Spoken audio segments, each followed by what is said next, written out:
I'm Chevreuse, captain of Fontaine's Special Security and Surveillance Patrol. You'll excuse me if I skip the pleasantries. Is there a case that needs my attention? The musket is my favorite weapon. It's both powerful and threatening. Sometimes the latter trait is far more useful. The Special Security and Surveillance Patrol isn't involved in regular patrol duties around Fontaine. The people we're after aren't exactly the type who just pop up on the street. Oh, Feastos are just the best snack. They're easy to carry with you and go with so many sauces. Actually, I'm gonna go buy some. Be right back. Don't worry, my musket can still fire in the rain. Some criminals try to use the sound of thunder to conceal gunshots, but that trick doesn't fool my ears. Oh, hold! I need to service my musket before the mechanism freezes. What nice weather. Especially good for keeping an eye on things. With this wind, I'm afraid even my bullets might get blown off their mark. The sheer vastness of the desert is perfect for keeping certain things buried and out of sight. Good morning. I was just about to do a few rounds of strength training. Do you want to join? Afternoon? Do you want to grab some food with me at the Special Patrol's mess hall? The food there really fills the stomach. Another day of work over, and without any huge disasters to boot. Ooh, let's grab a midnight snack. I'll lead the way. Good night. I'm also going to turn in soon. I really hope nothing too serious happens while I'm asleep. The Special Security and Surveillance Patrol deals with a whole host of heinous crimes and dangerous criminals. As such, the methods we employ to enforce the law can be a bit on the harsher side. There's an unwritten rule in the Special Security and Surveillance Patrol. Anytime a member dies in the line of duty, we hold on to their cap. Should a child of a deceased member ever join the Special Patrol, we then pass the cap down to them. I suppose you could call it a way of passing on a member's legacy. In my free time, I like to read crime novels. They differ from murder mysteries in that they focus less on describing the complicated details of the crime itself and more on the emotional and human conflict surrounding the case. I find them very interesting. You can come to me at any time if you have questions about the law. Actually, you should come to me the minute you have the slightest inkling that something may not be legal. I can't tell you how many idiots I encounter every year who overstep simply because they fail to check where the line is drawn. I don't want to see you become like them. My vision is certainly an integral part of the way I execute my duties. For instance, my musket has never had a major malfunction since I received my vision. I'd say a captain who wields a musket and a vision is more than enough to scare off a few cowardly criminals. Harcourt really did it. He arrested Milas, even though she was his true love. Oh, I have to admire him for that. Although, did Milas really do anything wrong? All she did was find some jewelry and sell it off.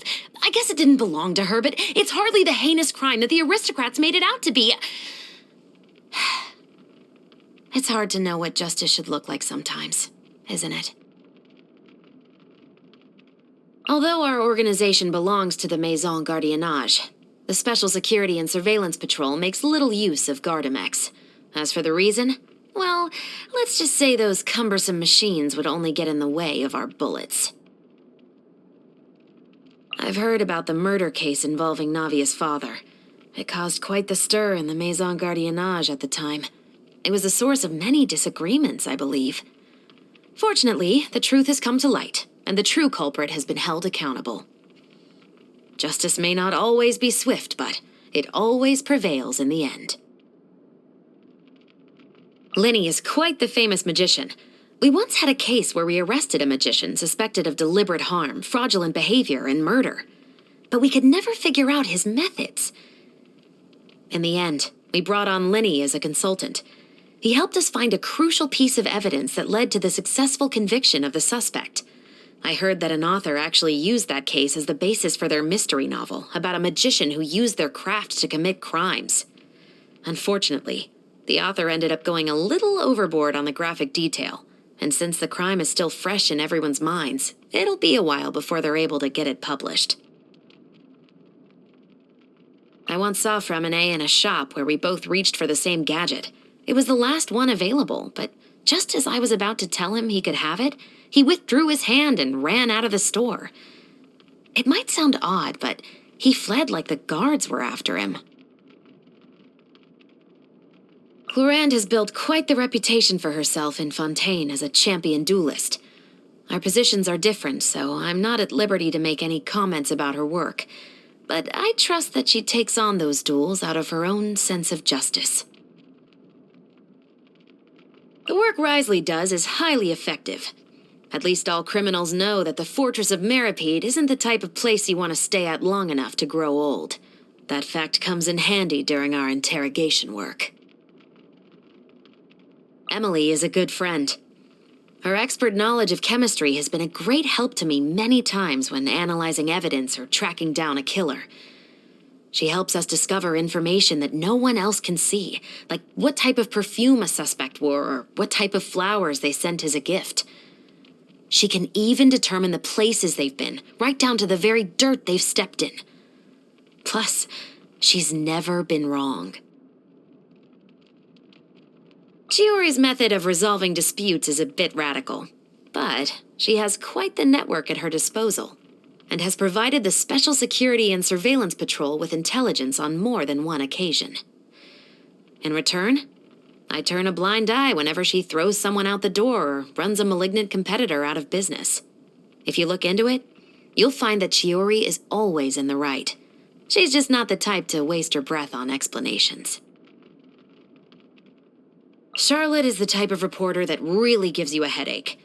Whenever there's a major case, she's always one of the first people in the vicinity, no matter how hard we try to secure the scene. One time, she was even detained as a suspect for half a month. But she was still able to finish her article while in custody. I really do need to find the time to have a formal conversation with her editor about her behavior.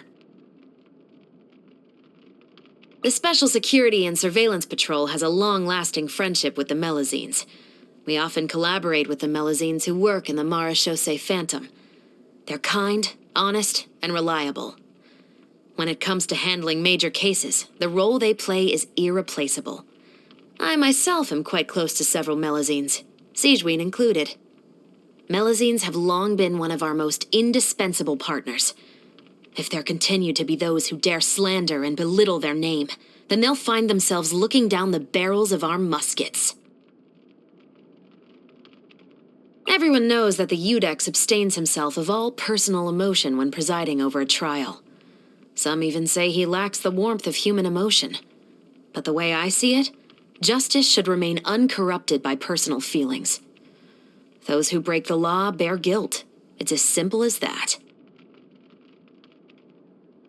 Lady Farina once ordered us to carry out some sort of ceremonial musketeer performance. She not only wanted each of us outfitted with special ceremonial muskets, but she wanted us to practice all sorts of specialized drill formations as well. Luckily, in the end, she couldn't find the right song to pair with the performance, and the matter was dropped entirely. Sorry, I'm not great at talking to people. Well, talking to people outside of an interrogation room, that is. If there's anything you want to know, please just ask.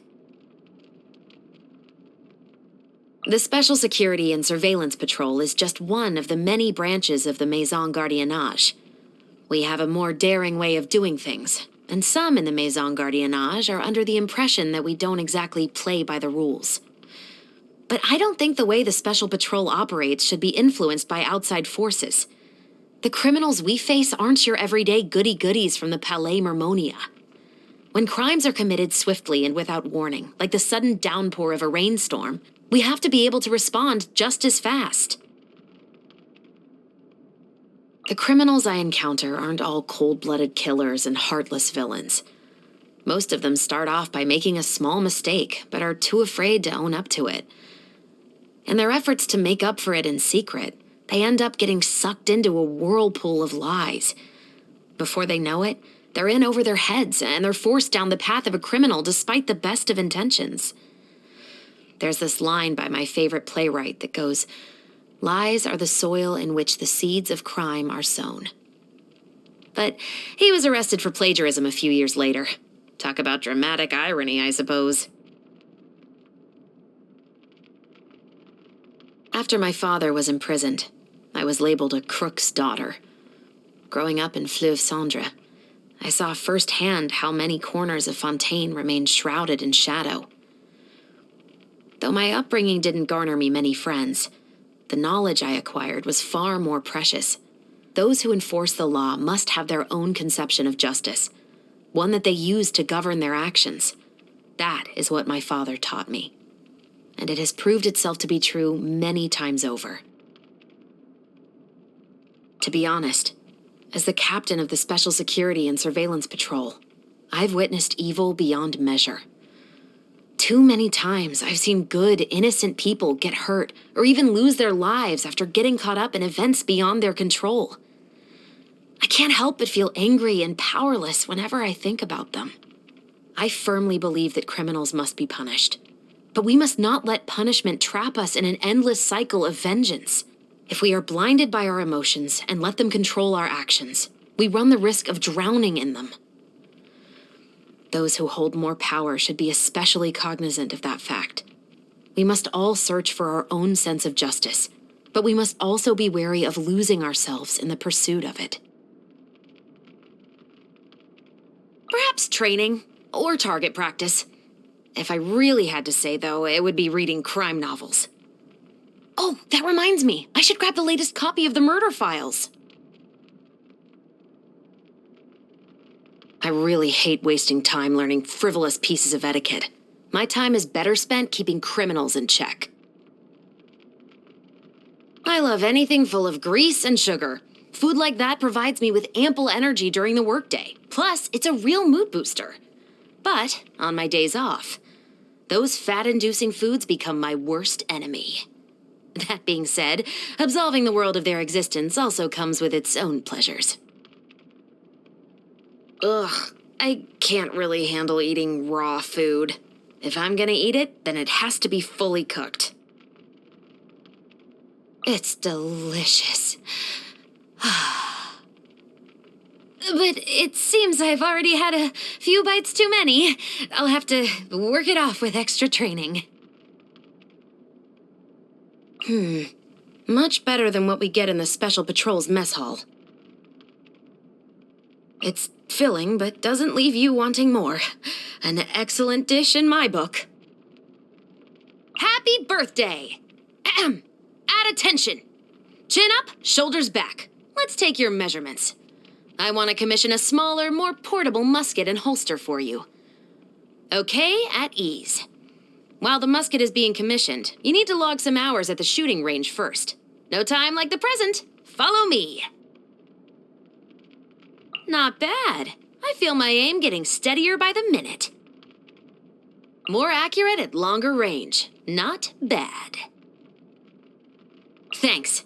With this strength, I can't imagine many criminals will be able to get away now. Thanks for all your help. I can't promise that the full force of the Special Patrol will be at your beck and call, but as for myself, you need only say the word and I'll be there.